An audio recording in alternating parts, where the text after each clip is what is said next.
Hi, this is Eric, and in this video, I'm going to walk you through the 5 most important things you need to be aware of before you plunk down your cash on any old web hosting company. At the end of this video, I'm also going to show you where we found reliable, $1 per month web hosting that meets all of our criteria, without the high prices that other web hosting companies charge, which are often 10 times as much. To find out where you can get $1 per month web hosting though, you'll have to stay tuned till the end of the video. Number 1, a guarantee of at least 99% uptime. When you're shopping for a hosting company, the first thing on your mind needs to be reliability. A bad web host can spell ruin for your website and your business. Because if your site experiences any significant downtime, you'll miss out on a lot of traffic and a lot of potential profits if you're a business. Plus, Google penalizes websites that have unreliable hosting companies, hurting your long-term Google rankings. Therefore, your web hosting company must guarantee at least a 99% uptime. Anything below this should be discarded and ignored. Number 2, server backups. The second most important feature you should look for is a web host that backs up their servers. Good web hosts use a backup power system and perform daily off-site backups of your server. So in case of a natural disaster, your website will be saved. Without this feature, your website is always at risk. Number 3, unlimited features. The next step is to check to make sure that your web host features are unlimited. For example, a good web host company will allow you to keep unlimited email accounts, unlimited domain names, and most of all, unlimited traffic. All of these are important, especially if you want to have a successful website. You would not want to sign up with a web host only to have trouble down the road when you realize your potential for growth is limited by your web host service plan. So be sure that it's unlimited. Number 4, secure servers. You've heard of the risk of hacking and identity theft, so one thing you must have is secure server capabilities, especially if you're going to sell anything online. A secure server allows people to give you private information, like credit card numbers, without having to worry about information being intercepted. Most people will not order anything online unless you offer a secure server. And number 5, speed. Finally, you don't want to keep your visitors waiting by working with a slow hosting company. This is very important because your profits are directly proportional to the speed that the web pages load, and Google gives extra love to websites that load quickly. The fastest way to lose visitors and customers is to make them wait more than 5 seconds for a page to load. Alright, are you ready to hear about that $1 per month hosting deal that I told you about at the beginning of the video? We've reviewed all the major hosting companies here at Official Host, and we know it can be difficult to get all of those features for a decent price. However, offers $1 per month web hosting for the first year, and it's just as good as most of the more expensive providers that are 10 times the price. It meets all 5 of our criteria for a good web host. Whoever you choose as your web host provider, be sure to follow these 5 rules as your guide to preventing website disasters. And thanks for watching.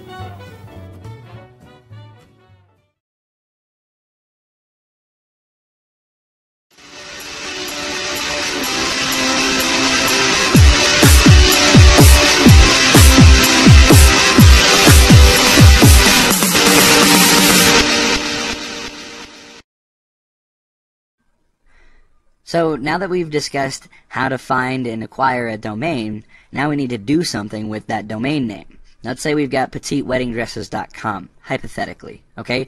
Now we need to put petiteweddingdresses.com onto a web server. This is why it's called hosting, because they will take your domain and your website and let your website live on their computers. Because basically a website is nothing more than a bunch of files put together and displayed in a certain order. That's really all it is. But a computer needs to be on all the time so you can access those files. This is why hosting platforms exist, because those computers stay on all the time so that when people want to access those websites, they're able to. Now that might be a very simplified version of explaining it, and there's probably 100 ways that could be explained better, but that's the best way that I can explain it. So let's move on into how to actually host your domain name on your web hosting platform. So we're in GoDaddy, obviously, and you need to have an account.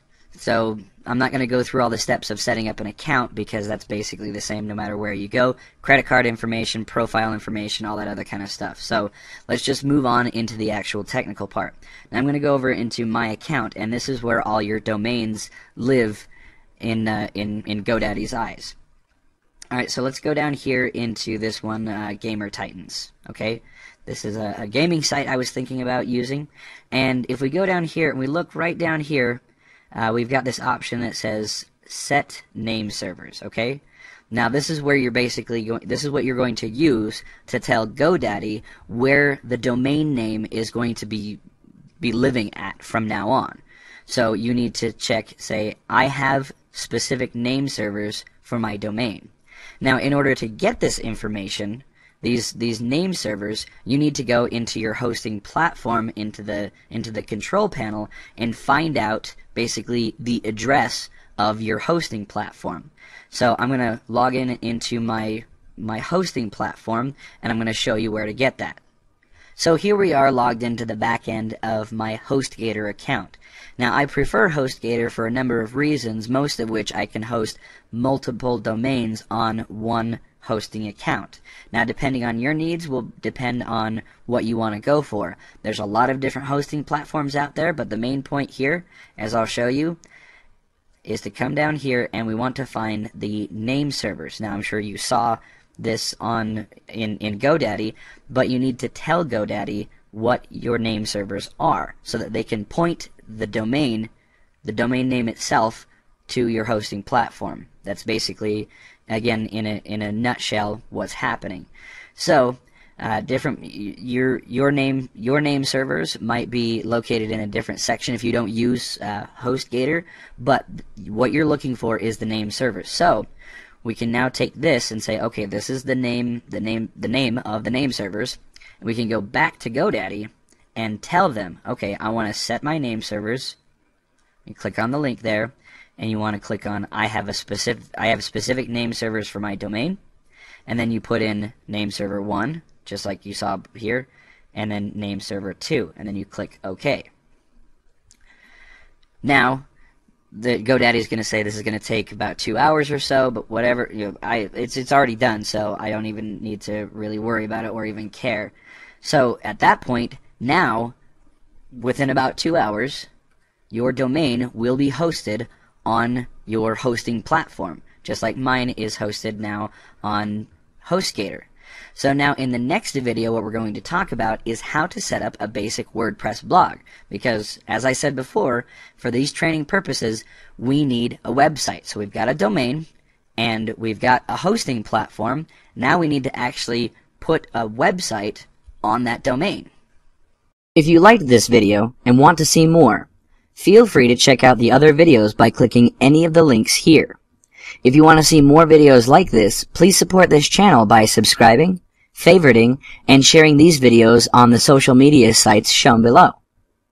Also, feel free to leave comments or questions here in the videos or on our YouTube channel. Your feedback helps us to know what to talk about next. To access additional free and more detailed training on affiliate marketing, simply click the link below. Once you are there, enter your name and email address so you can receive access to more detailed training about affiliate marketing. Thank you, and we wish you the very best in your business.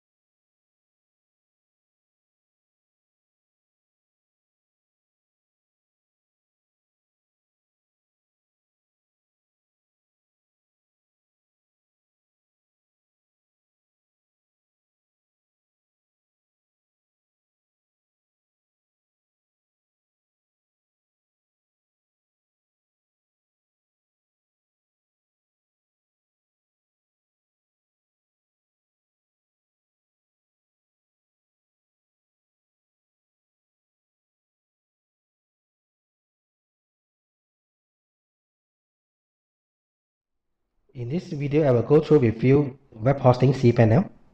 When you register for a web hosting account, normally they will provide you with a cPanel access to control certain settings of your hosting brand. So let's go to your web hosting cPanel login. Just type in your username and password. In your cPanel dashboard, you will see a lot of different sections. like preference, mail, files, logs, security, domains, database. So you are not going to use each and every one of them, but some of the features that have over here might be useful to you. So I will go through those features with you. The first one is the email accounts. Let's say you register a domain name abc.com. So it will be better for you to create a new email account like contact me alias abc.com instead of having a public email account at Gmail or Hotmail.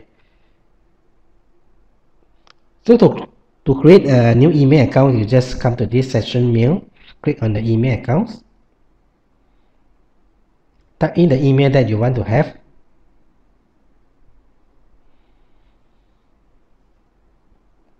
Maybe I want to have like contact me socialmediaplugin.com, so I just put a password, then just create an account. That's all. The email account already created. It's very simple. Let's go back to the cPanel again. Under the session mail, there's another features called forwarders. So forwarders is useful when you have many email accounts and you want to forward all the email accounts into one common email accounts. To add in a new forwarders, just click on the forwarders. So let's say I just click on the add forwarders. Let's say I want to redirect this email account to the new email account I just created.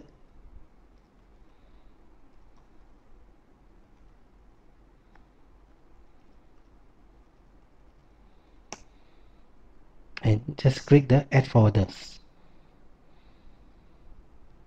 So the forwarders already created. Next time any email sent to this email account admin exercise to increase vertical.com, it will be forwarded to this email address.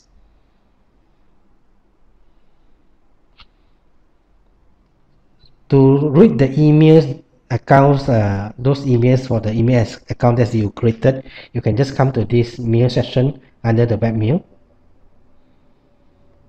then log in.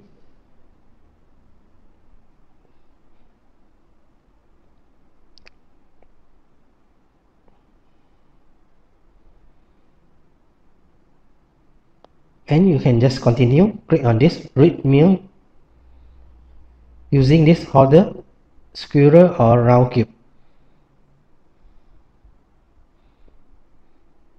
Let's go back to the cPanel again.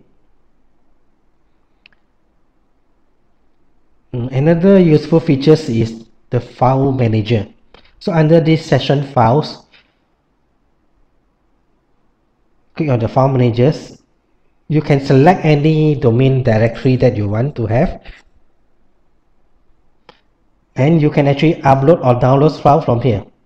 So it's very simple. So let's say if I want to upload a picture to this domain name, I can just click upload, browse for a files, maybe just a picture, and it will start upload. It's completed. So the file manager is like FTP features to you can download and upload files to your web hosting servers.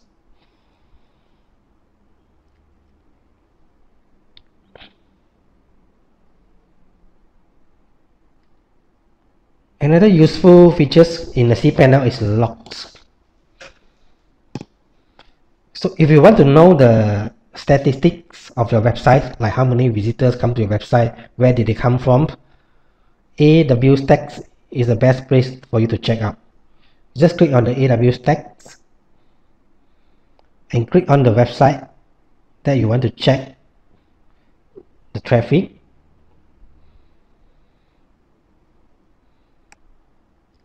So from the statistics here, you can know how many visitors come to your website, where did they come from, and all other important information to you.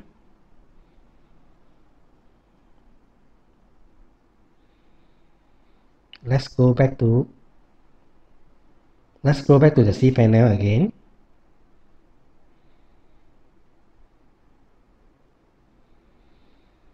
Okay, another useful features here is the domains.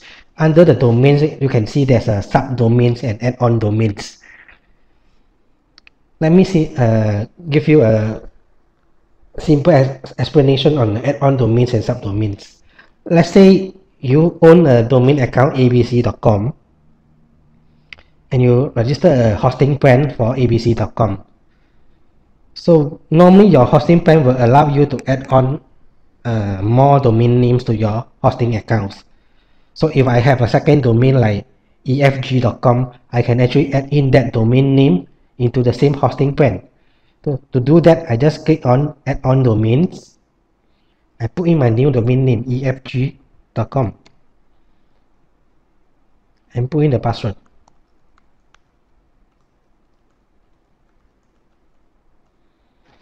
And click the add domains.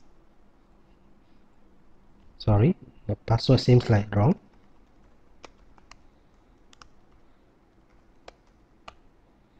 Okay, click on the add domain.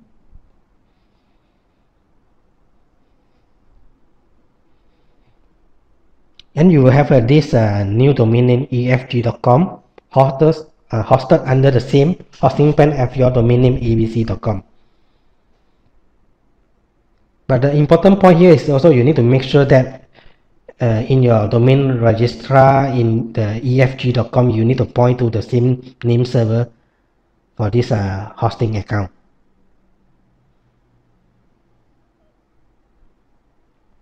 So what's a subdomains? So subdomains is useful if you want to use a website and create multiple pages on it. If you own a generic web page okay, let's say I have a website called productreview.com, so I can have hundreds of different products. Then I can actually create for each product I create a sub pages. I can create like handphone.productreviews.com, or I can have tv.productreviews.com, radio.productreviews.com. To do that, you just need to add in a subdomains to your main domain names. So let's create a subdomains. You click on the subdomains. Let's say you just click on the domain name that you want to have a subdomain to. Let's say maybe this social media plugin, I want to have like a subdomain called Facebook.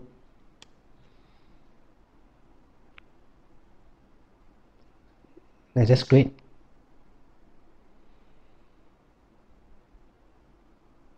Then I have a new subdomains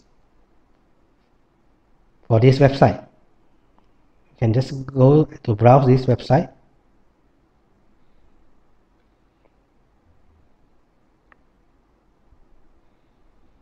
Let's see what we have. Yeah, this is the new page. So I not yet designed anything for the website, but you can just set out the website by adding in a new subdomains. So you can have like multiple pages under one same domain names.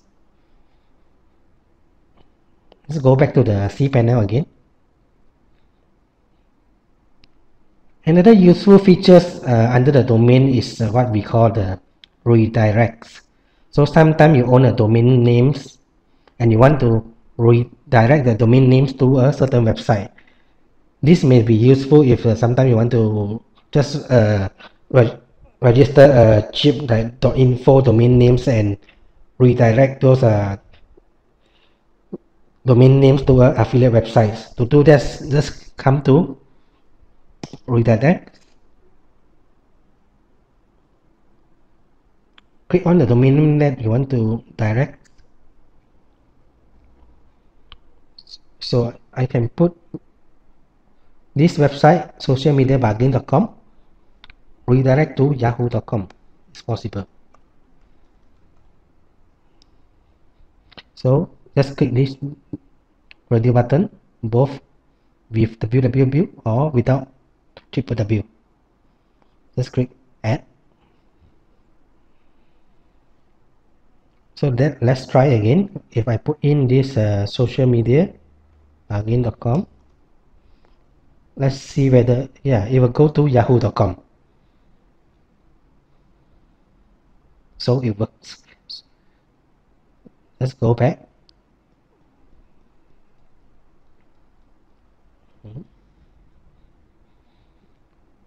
The next one, that the next important features is the SQL database. Sometimes you will need to have to create a new SQL database for a WordPress website. So for the details of how to create a new MySQL database, I have another videos to show you, so you can check for the other videos.